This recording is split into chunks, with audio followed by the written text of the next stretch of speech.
just signed defensive tackle Jordan Elliott from the Browns.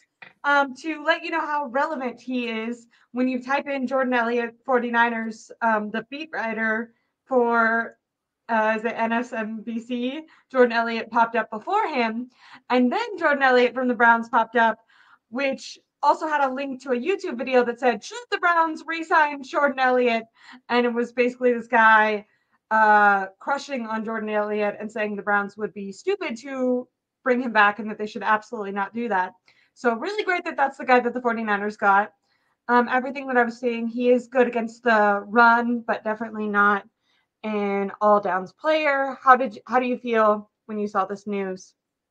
We're also just going to get into, you really predicted this free agency was going to be, I think you wrote an article literally saying it was going to be boring, and everyone else was assuming this was going to be a really high stakes.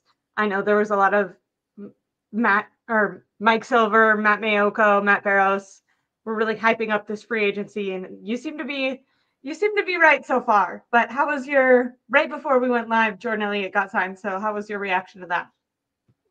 I don't know much about him. That it's just like, okay, here's another defensive line addition. That's all it pretty much sounded like to me. Like the moment they released Eric Armstead and Kinlaw was not coming back and all, it's like, oh wow, they're really trying to do like a full on like change of the guard, like a full sweep of like, we're turning over this defensive line. We don't like it.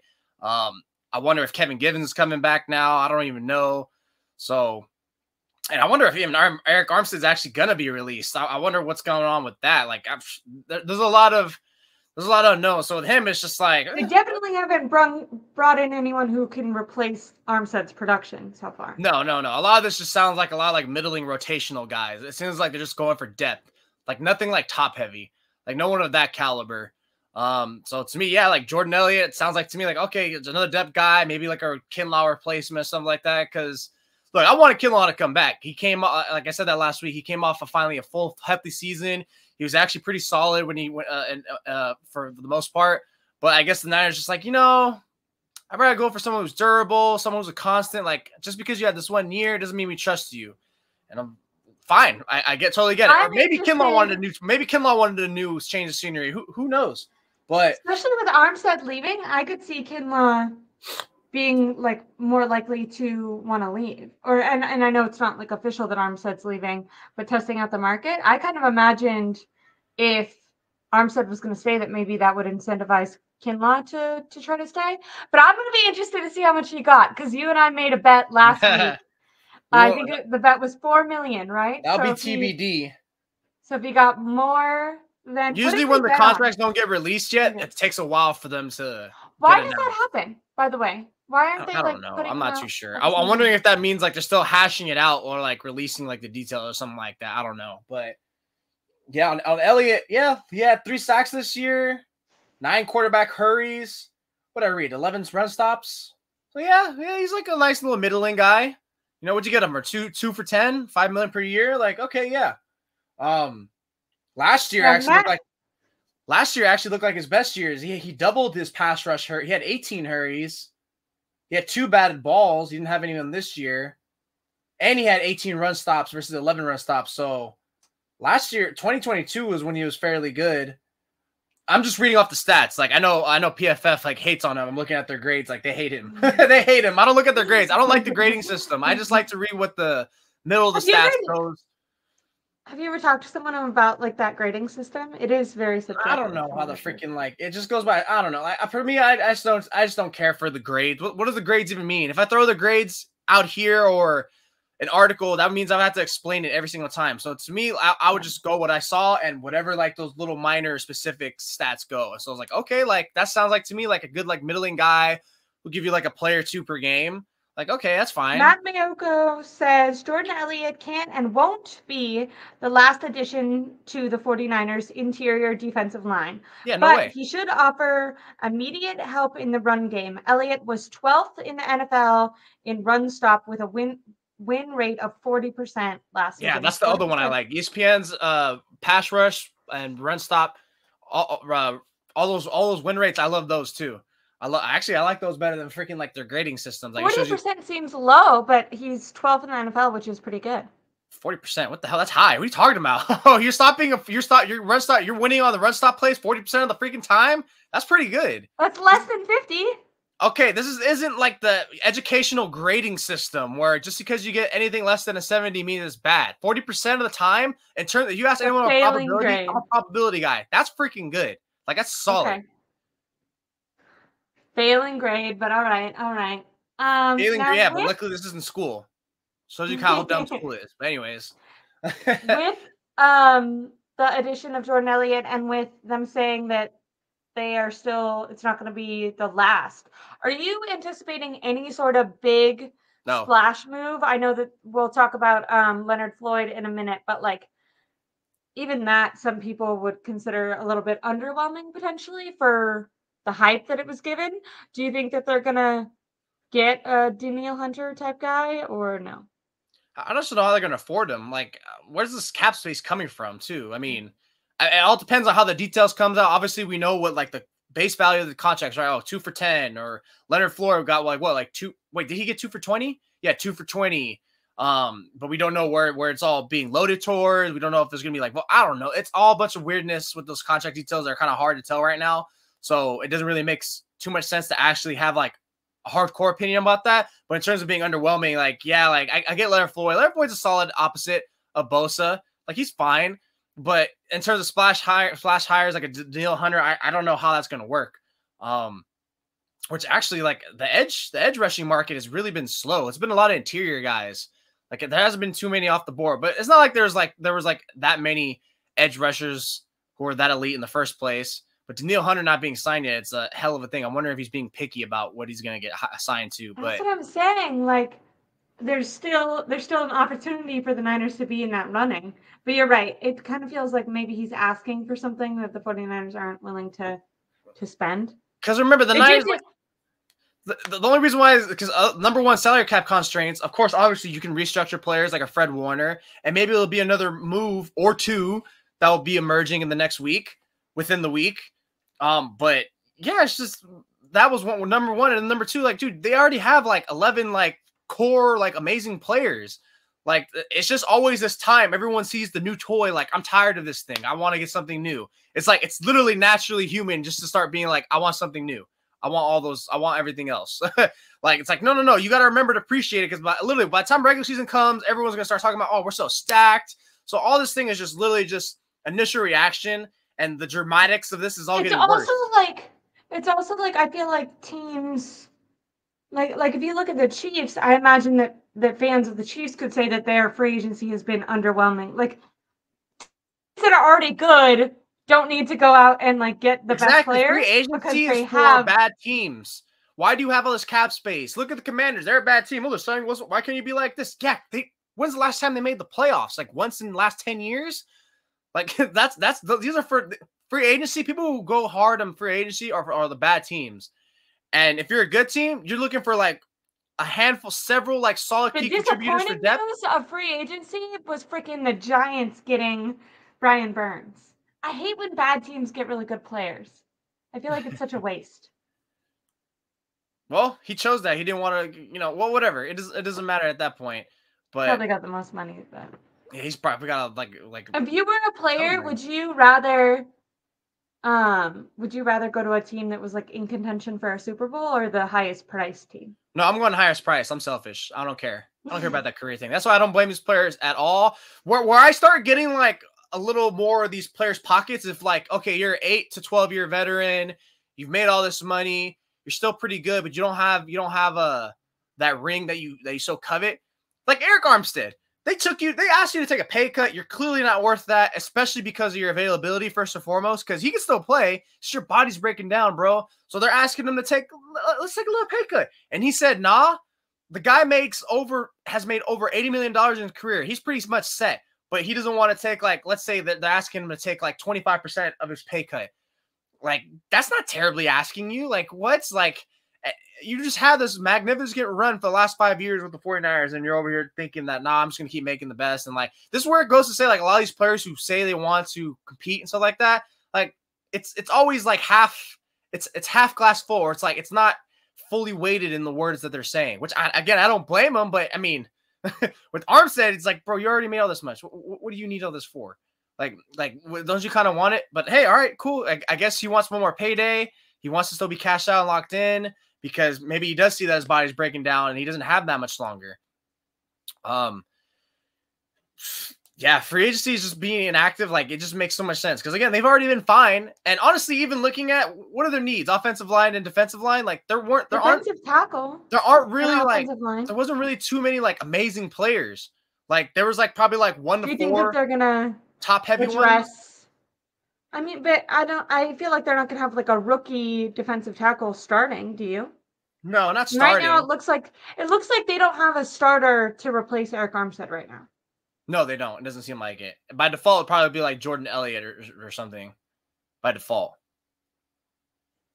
Yeah, I don't like that. But maybe Eric Armstead will end up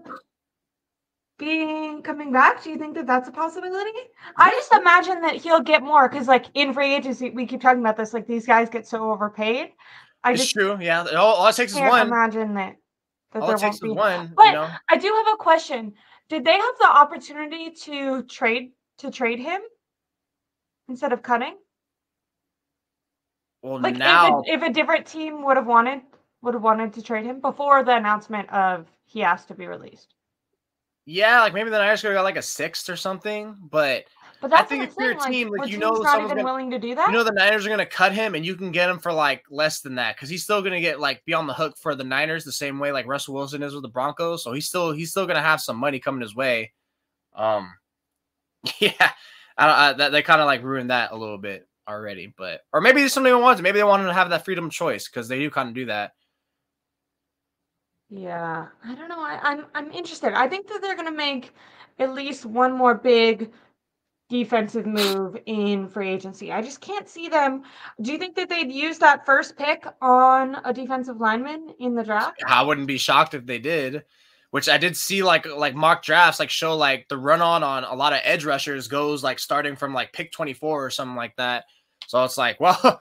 You know, don't tempt the 49ers to pick a defensive lineman because guess what? That's all I like to do. They're going to do it. Look, honestly, I feel like the question now isn't what position they're going to pick. My question now is like, are they going to get it right? I don't give a damn if it's corner. I don't give a damn if it's wide receiver. Are they going to get it right?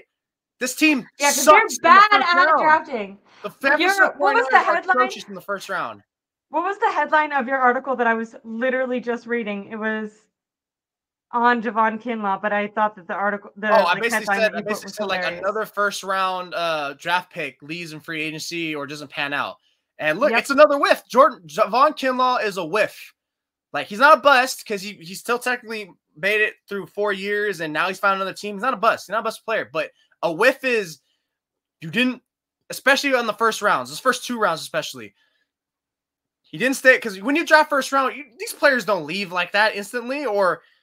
Especially because he wasn't really contributing. Like Mike McGlinchey to me was a whiff. You drafted in the top 10. He was the 10th pick.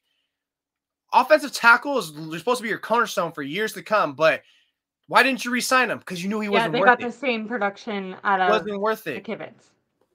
Yeah, and he was slightly better or slightly worse than McKivitz this or whatever. The point is me, they're like 1A, 1B, or A and B. What does it matter? That's a whiff. Javon Kinlaw is a whiff. Trey Lance obviously was a like a whiff and might be a bust. Do you think he's going to be starting for the Vikings? Do you hear everyone talking about that, or do you think it's going to be Sam? I don't get why. Darnold. Don't talk about it if the trade's not going to happen. Sam Darnold going there is funny. How if you're freaking Justin Jefferson? I'm pissed. Is he pissed because he's going to be getting like 120 guaranteed or something like that? No, not 120 guaranteed, but he'll get like 90, 95. Going from Kirk to Sam Darnold sucks. Like both of them suck. But if you're him, you're hoping suck. Not suck, but you're right. I just mean like you're maybe not winning a Super Bowl with either of them. But with Sam Darnold, you like literally he's like he throws hospital balls like Jimmy G. I don't even think he doesn't have really an arm like that either. Darnold, like Kirk Cousins does. Kirk Cousins is like a top 5 deep ball thrower in the league. Did you think that was smart for Atlanta to sign him though? Sam Niner is on our side. Sam got those hospital balls. Best luck. I disagree. I would not bring Chase Young back for. No, don't bring him back.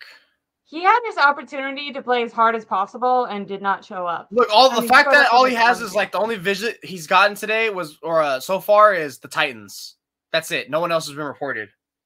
Speaking of the Titans, I'm so mad that the freaking 49ers didn't get Aziz, and instead he's going to D'Amico, which totally makes sense. He'll be good there, but no, he got paid. There's no way the Niners were signing him.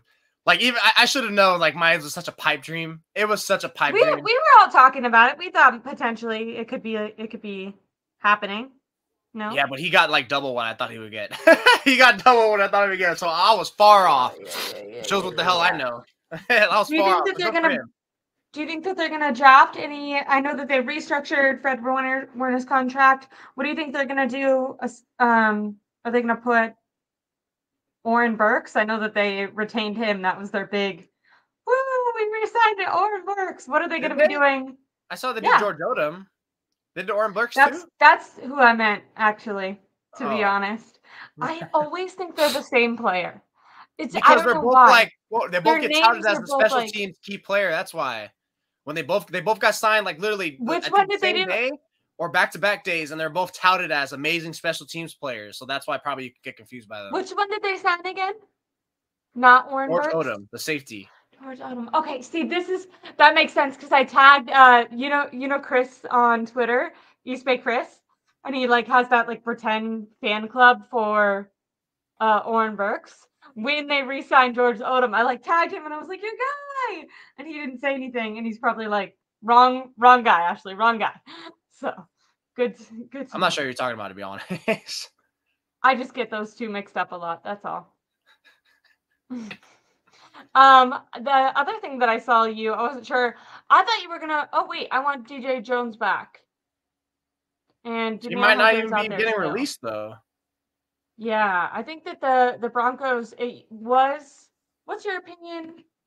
Hi, Niner Gang. We talked about this earlier. We both said a little bit underwhelming. He ranks 12th against the run. So pretty good as a run stopper, but very underwhelming in pretty much every other facet.